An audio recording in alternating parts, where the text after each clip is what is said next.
With the algorithm caring about the amount of watch time each video generates, there's no better way to do so than to add suspense to our videos. So here are 7 ways to add suspense to make people watch for longer in storytelling content on YouTube. Number 1. Meaningful elements. If we're trying to write a compelling storyline, there are 4 key factors that need to be present and they need to be meaningful to make people care about us and our story. The 4 factors are: what is our goal? Why is this goal so important to us? What is in the way of us reaching our goal? And what are the negative consequences if we don't reach our goal? That's where we often start seeing the first kind of mistakes with content creators. Because we cannot have suspense if these 4 elements aren't in place at the right time. So let me paint you a situation where all of these are present, and you'll see how removing one is suddenly going to make the suspense for this video a lot less. So let's say that we have a challenge-based video with 5 people, and whoever leaves the room last gets $1,000. So we've already established here a goal of $1,000. However, our second point is, why is this goal so important? And this is where we often find the first mistake. If we make these 5 people students who could really use $1,000, we can often find that, hey, suspense is going to be high, as it is meaningful to them because this could pay their next bill. But replace this challenge with 5 YouTubers who we know often have a lot more than $1,000, and suddenly the suspense is gone, because the money isn't meaningful to them. Now, just a little thing, but not all creators are rich. So for that reason, if you have a creator in there and people perceive them as rich, what you want to do is you want to highlight the financial situation of that creator, and this way the viewer understands, oh, I guess this person doesn't have a lot of money. Now let's get back to the situation. So we've already established what the goal is, why is the goal, but also what's in the way. That is important to establish. So in this case, we could say it's an endurance challenge in a solitary confinement room. When we establish this one, we have already established that the obstacle is the solitary confinement, the obstacle is also the other people, what they will do to us, so it's quite inherent. Again, this is quite often established with creators, so I don't want to critique it too much either. But this brings me to the last point. What are the negative consequences if we don't reach the goal? With the first 3, we can already feel some suspense, but if we really want to bring it home, it's important that throughout our video, we start highlighting from all the contestants what would be so negative if they don't win. So for example, one person highlights that, hey, he's late on rent, and if he doesn't win this challenge, he gets kicked out. Now what we do at the same time is with the other student, we highlight that his car broke down and he needs his $1,000 or he cannot get to work. And now we have a conflict of interest, which is great for creating suspense. And now we've also painted the situation with all 4 factors present. The second way to create suspense is through creating internal conflict. While a lot of obstacles that we put in our path in our storytelling is often a physical obstacle, something that we have to go past, there's no greater way to create suspense by creating internal conflict, which is a conflict within the person we're watching. So for example, if we are having a video about fears, we want to make somebody who's scared of spiders face spiders. We don't want just anybody to face spiders, we want particularly someone who's scared of spiders to face spiders. If these are your own fears, then figure out what your own fears are and face those. It is that contrast between a fear and facing that exact fear in an unavoidable situation that creates so much suspense. The same for being scared of heights. If we go skydiving and the person is not visually scared of skydiving, there's no suspense. We just see a person doing a scary activity. Scary to us, but if we want to feel suspense, what we need to do is we need to see somebody skydive who's also scared of skydiving, who's scared of heights. And I highlighted unavoidable. This means that the situation actually needs to be avoidable. So in this case, the guy signed the contract, and if he doesn't skydive, well, he legally gives you his house. The idea here is that we just highlight the internal conflict somebody goes through in these type of situations. Now here's a quick fun fact about suspense.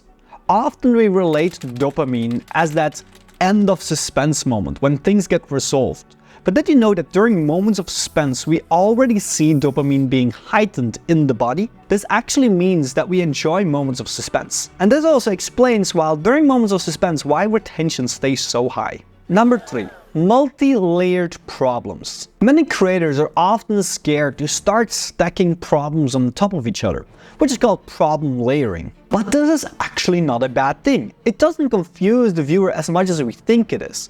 We just need to slowly integrate each problem at a time and make them stack up over time. So When we have one problem for us to overcome, we have a little bit of a story. But once we add that next problem and next problem, the depth of our story gets a lot better. And we found that when these problems start to stack, we start noticing the people get more interested, more engaged even. Because these make for unique situations that are so overwhelming and so unpredictable that again it makes for an interesting story.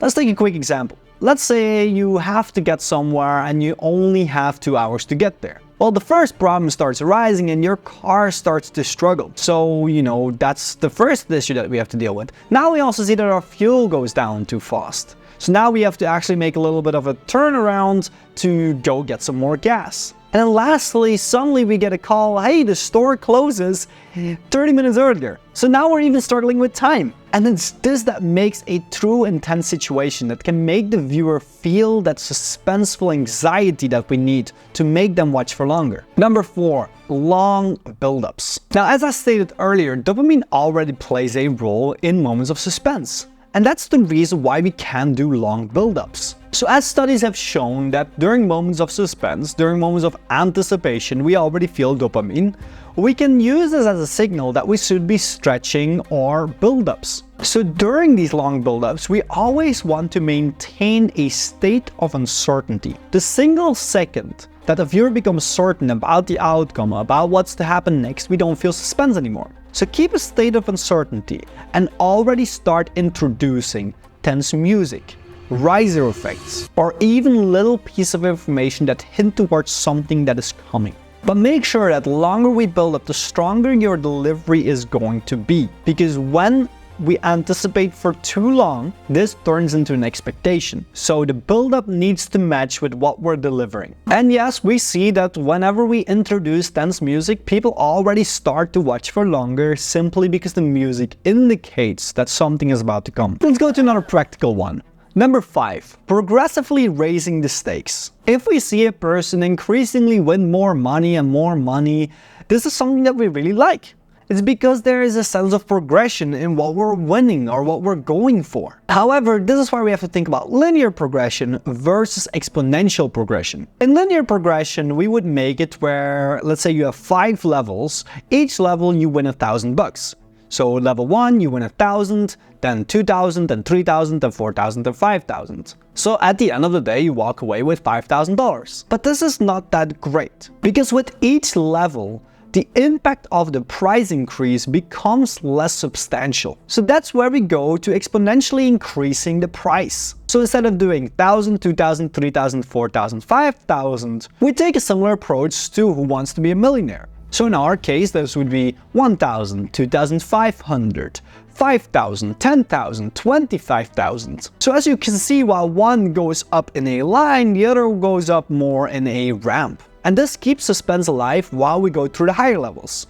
Just make sure that if they mess up a level, they lose it all. Number 6, maintain uncertainty. In order to create suspense, we need to make sure to teach the viewer that nothing in our video is certain. This means that we're going to actually purposefully make our video uncertain. So if we just follow a normal vlog and you say what you're going to do and you're going to do that one, the video would get boring very quickly, because everything you're doing is taking an expected trajectory. Everything you're doing is exactly as you're telling me, and I can almost imagine what's going to happen next. So by adding elements of uncertainty, of unexpectedness, we suddenly notice that viewers start to get more interested. So let's say 2 minutes down your trip to the store, suddenly you meet this really crazy guy who does something funny, and this particular moment, we want to keep it in our videos, because it is something unexpected.